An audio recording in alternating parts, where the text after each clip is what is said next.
as long as the lemon trees grow. Chapter 17.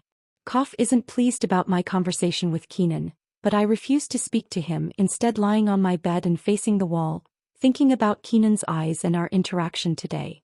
Aren't you concerned you didn't see him today? He goes on, standing in front of me, so I twist to the other side.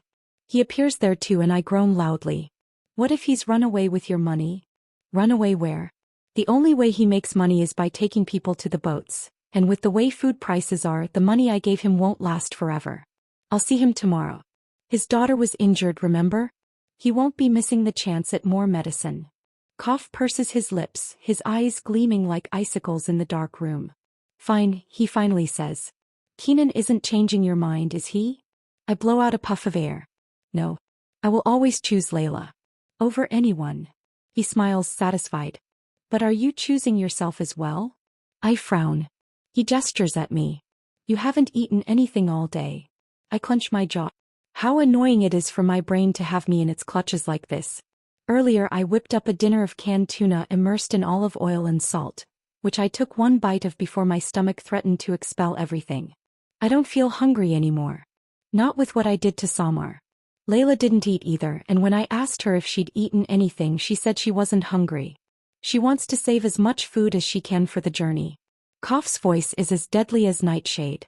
If you're not careful, Salama, you might become the instrument of your destruction. I already changed my mind about leaving, I grumble. So why are you tormenting me? His lips curl into a slow smile. You did. But a lot can happen between now and the boat's departure. I can't have that. You're not in control, Salama. I am. Remember, if you're arrested, then I'm not going anywhere. I'll be showing you all sorts of terrible things. Kenan beaten to within an inch of his life. Hamza a husk. He leans forward and I stand my ground, refusing to let my lips tremble. What's interesting, Salama, is that you'll be the one coming up with all these scenarios. I'm a part of your mind. You need all these horrible hallucinations. You need me. I scowl.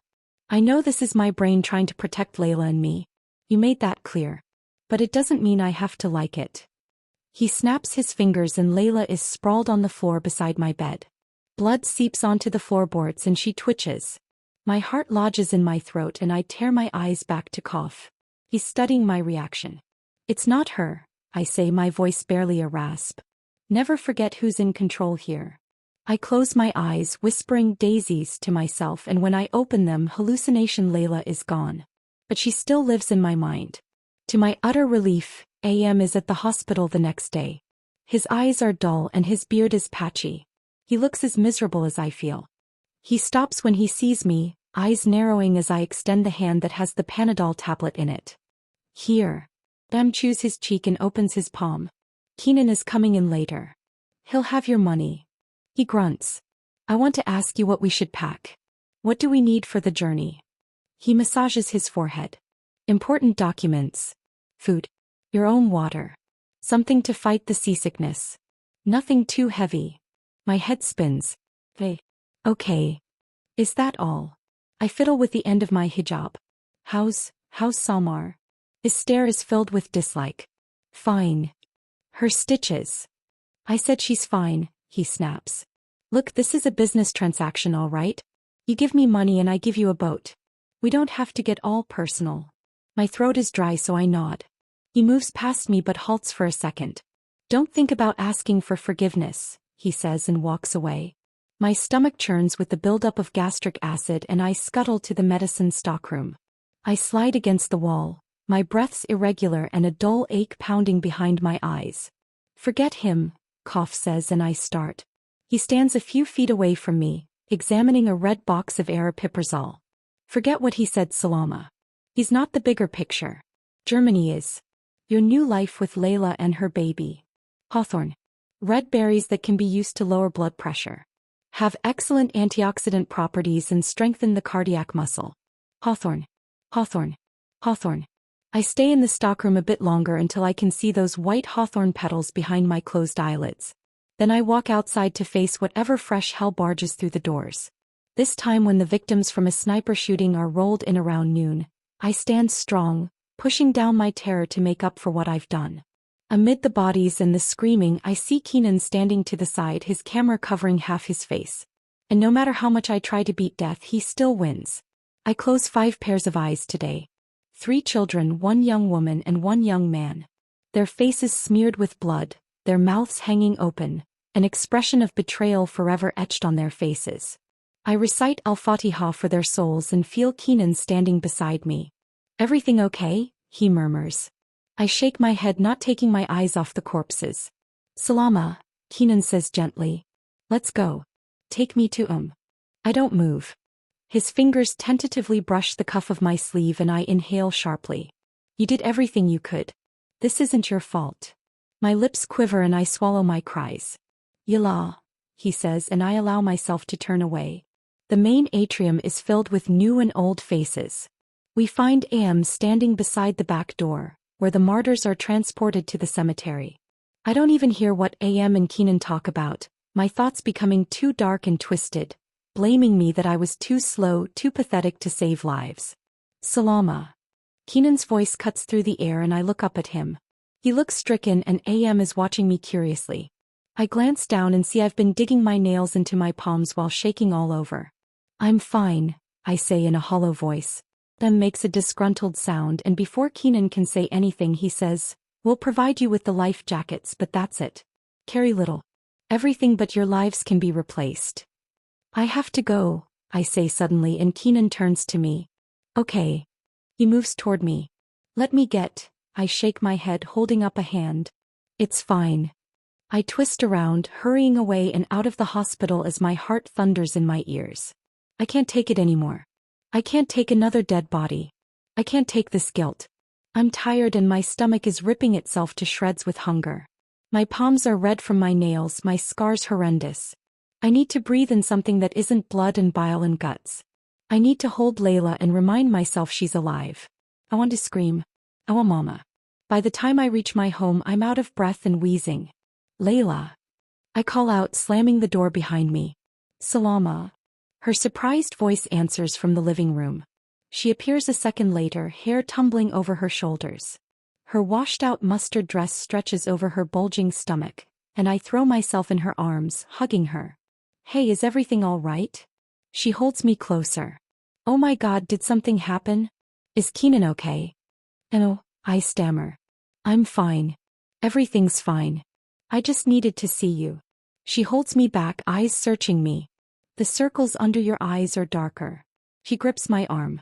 "Your face is thinner. Something's happened." "Salama." "I'm fine," I repeat weakly. She doesn't believe me. "It's nearly 4 o'clock. Your shift isn't over until 5. I tear myself from her and plod toward the couch where I all but collapse.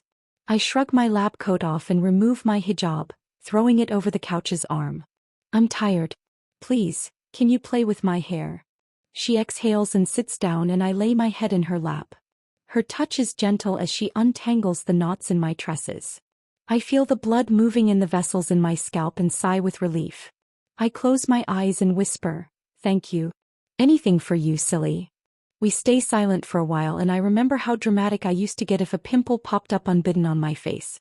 My bookshelf was stacked with homemade concoctions I'd whipped up from all the herbs and flowers I'd gathered, neatly arranged beside one another alphabetically. Jam jars filled with sprigs of tea tree, buds of witch hazel, dried rose petals. I would make pastes out of them. "Dab it under your eyes," I remember saying once to Layla, who would always volunteer as my guinea pig. She was perched on my bed, drinking coffee from a huge blue mug. She put it down on my desk and opened the jar. She smeared the pink cream on her cheekbones and under her eyes. "It smells so good." "What is it?" "Arabian jasmine, daisies and a dash of almond oil." I went through the jar's labels. "It's supposed to make your skin smoother and erase your dark circles."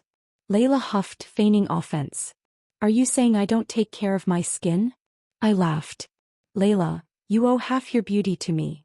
She flicked her hair to the side. "I won't comment on that. Now my skin is dry and flaky, my lips chapped, and the dark circles under my eyes have become permanent. The old Salama wouldn't recognize me." "Salama," Layla says, and I crack my eyes half open. "Talk to me." I sort through the problems, trying to decide which will distract me enough from my pain and won't be a burden on Layla. I whisper, I might like Keenan. Her fingers still and I brace myself for her inevitable shrieks of joy, but she doesn't do that. I glance up to see a sad smile on her lips. What are you going to do? She asks. Cry. I joke weakly even though I'm trying my best to stifle the tears in my ducts. Now that the words are out in the open, they refuse to be ignored any longer. It seems I'll be leaving Syria hurt in every possible way. I'm sorry, she says. I thought you'd be screaming and jumping up and down. She shakes her head lightly. I know I've been excited for the day you fall in love, but I never thought it would be like this. Is it okay that I hate him a little because he wants to stay here? He lets out a small laugh. Yes, it's perfectly fine. I groan, rubbing at my wet eyelashes. I know we'll be apart in a month, but Layla, I don't want to stop meeting him. I'm thinking, anything is better than nothing. I know it'll hurt so much in Germany. I know I'll spend days and nights praying he's safe. I know that and still I don't want to stop. Layla stares at me for some time. That's okay too, Salama. I know what you mean. Anything is better than nothing. I told you to find bits of happiness in Homs. Keenan is a happy moment. I swallow thickly. A knock on our front door startles us and we exchange a glance. I stand, wrapping my hijab around my head before tiptoeing slowly to the door. Through the eyepiece I see Keenan. He's staring at the ground, hands in his pocket. Who is it? Layla asks in a hushed voice. Keenan, I mouth. Her mouth drops with astonishment and she silently claps her hands, looking giddy. Open the door, she mouths back, miming the action. I exhale deeply, commanding myself to stay calm and open the door, wearing what I hope is a casual smile that feels weird on my face. Keenan, I say, and he looks up. Hello. His expression is stunned, but he recovers quickly. I'm sorry to come over like this, but you left the hospital pretty quickly and I wanted to make sure you were all right. I play with the hem of my sweater, feeling all warm at his concern. Yes. I'm fine. I'm fine, I promise. I'm glad. He scratches the back of his head and the movement presses his sweater against his body. He steels himself, rocking on his heels, and he cracks his knuckles. I was wondering if you'd go with me somewhere. Layla gasps from the living room and I try to remember how to breathe. Keenan panics when he sees me staring at him dumbfounded. It's all right if you don't want to. No, I say too quickly. I blush, hugging myself. Yes. He looks relieved, his chest expanding with air and a smile lights up his face. It's as if I'm gazing at the sun. Just a second. I hurry to the living room where Layla is still crouched on the sofa, her mouth dropped open, and she quickly takes my hands in hers. Oh my God, she exclaims, shaking me. This feels like a hint of our old life seeping through the pain. It almost makes me dizzy with nostalgia. Anxious thoughts take over. Is this a bad idea? Will this hurt my heart? Should I pretend I'm suddenly sick? She laughs. No, dummy. It's still happiness. And you deserve to be happy. Samar sprawled on the hospital bed flashes in front of my eyes. You deserve it, Layla repeats firmly. Now go. I nod and she lets go. I won't be late. She smiles. I know. I glance at the sea painting, taking strength from the feeling it gives me, and walk back toward the door. I pass my reflection in the mirror hanging in the corridor and sigh. In my might life, I'd be dressed in my favorite dark blue jeans, a soft rose-colored blouse with a matching fleece coat and ankle boots. My hijab would be ironed and spilling across my shoulders like a waterfall. A casual outfit Layla and I had ready in case a spontaneous date ever happened. But in the mirror stares back a girl wearing an old pair of washed-out jeans and a black sweater with fraying edges. She's sad and skeleton-like, her eyes dim with despair and hunger. I look away and walk out of the house, closing the door behind me. Keenan is leaning against the wall, looking up at the sky, his jawline more pronounced. Let's go, he asks. Where to? He pushes himself off the wall, eyes gleaming with a secret. The clouds have parted, allowing the sun's last tangerine rays to peek through the holes in the hollowed buildings of my apocalyptic city. It's a surprise, he says, and walks in the opposite direction of the hospital. I hurry after him. Surprise. He smiles. You don't like surprises? I don't know. He stops for a second, giving me a confused look. You don't know. I shrug. I used to like them. Now they make me anxious, I guess. He nods solemnly. That's fair. This will be a good one. I hope. Then he adds, but, if you want, I can tell you. My heart glows. No, that's okay. We pass by a mosque still standing strong after everything that's happened. A huge corner is missing from a blast, the green carpet inside muddied. Down with the government is spray painted across one of the walls. Puddles of murky rainwater are everywhere. A couple of children zoom past us, their shoes worn and their cheeks thin. I want to call after them to put on something warmer because it's still February. Some men stand in front of a supermarket on the other side of the street, deep in conversation, while other people walk about carrying groceries or in a hurry to be somewhere. I know this area, and if we take the upcoming right, my old home, would be a 5-minute walk away. I've only been back once when I tried to salvage what I could from the rubble. But Keenan doesn't turn right. He walks straight ahead and then takes a left turn into a narrow alleyway. The road is uneven here. One building's floors have collapsed on top of each other like upset dominoes. Here, he finally says and ducks inside a building. Its dusty red doors have been torn from their hinges and lie cracked on the floor. I hesitate for a second before following. He's climbing a set of ceramic stairs. His legs are longer than mine and he's at least 5 steps ahead of me. Yalla, he calls an entire level above me. To the roof. I glance upward and can estimate there's more than 5 floors to go. I'm trying. I shout back. After what feels like decades, I make it to the roof where Keenan's already standing outside. Despite the cold, I'm sweating and out of breath. I stumble out the doorway, feeling my heart pumping against my throat. What's this place? I manage to huff out. Keenan smiles. He doesn't look the least bit bothered by climbing 8 flights of stairs. This is my old home. I used to come to the roof after school and do my homework. I look around. It's a simple, standard building roof, and the floor is bare save for 3 broken satellites swept to the side. The view is old homes and the sunset. There are no other buildings obscuring it, and I'm able to witness the sun begin her descent on the horizon. Keenan swings his legs over the edge and I stifle a cry of warning. Slowly, I come up beside him and gingerly near the edge but don't swing my legs over. He turns toward me, his smile serene.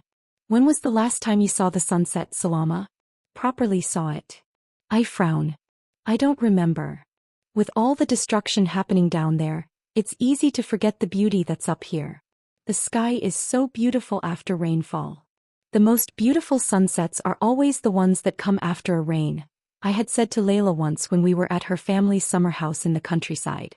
We'd been stuck inside all day watching a storm rage against the windows, unable to go swimming in the river beside the gardens. Layla played with my hair while we watched Castle in the Sky from Baba's laptop. It was the perfect comfort movie when the clouds were gray and the raindrops chased each other on the windows. And I was right.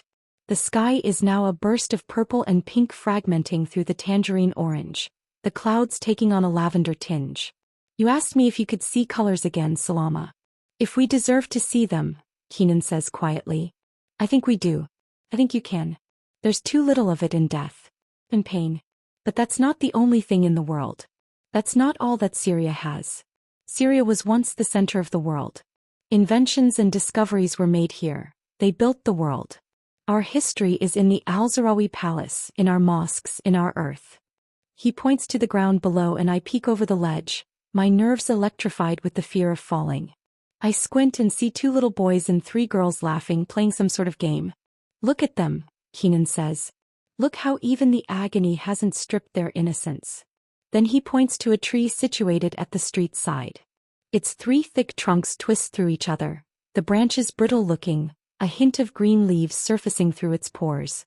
That lemon tree's been here forever. I used to climb it all the time when I was younger. I think there's a picture Baba took of me sitting atop it, with Yusuf hanging to my side.